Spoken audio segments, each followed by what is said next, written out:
Welcome back. Radio city joke સ્ટુડિયોમાં આપનું સ્વાગત છે.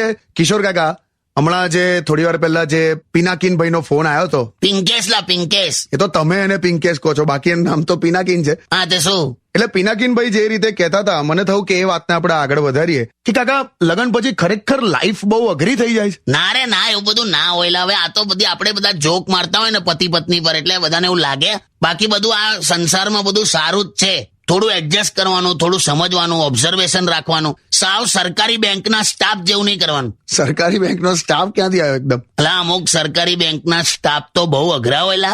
એટલે કેવું? એકદમ ફિક્સ એક્સપ્રેશન હોય. અને જો ભૂલમાં એની વાઈફ પણ આવે ને, એની વાઈફ આવીને જો પેલાને એવું કે ને કે ડુ યુ લવ મી, તું મને પ્રેમ કરે છે, તો એ પેલો હું જવાબ આલે ખબર? મને નહીં ખબર, 3 નંબર કાઉન્ટર પર જઈને પૂછો.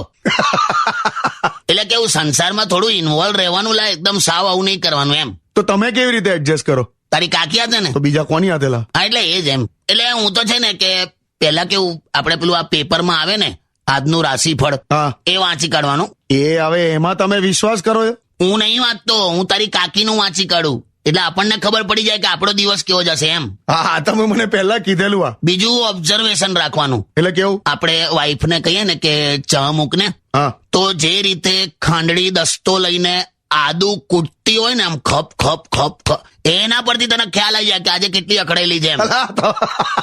અરે આદુના છોંદરા ઉડાડી નાખે તને ખ્યાલ. એ તો તું પરણીશ એટલે તને ખ્યાલ આવશે. અને બીજી વાત, આ તારો પેલો એન્ડ્રોઈડ ફોન છે ને, હા, આમાં પેલું ગૂગલ પ્લે સ્ટોર આવે, બરાબર? હા, એમાં તમે કોઈ પણ એપ્લિકેશન ડાઉનલોડ કરો તો પેલું ખબર છે, ટર્મ્સ એન્ડ કન્ડિશન્સ આવે. કોઈ વાંચતું નહીં, બધા agree agree I agree I agree I agree કરીને આગળ જવા દે છે ને.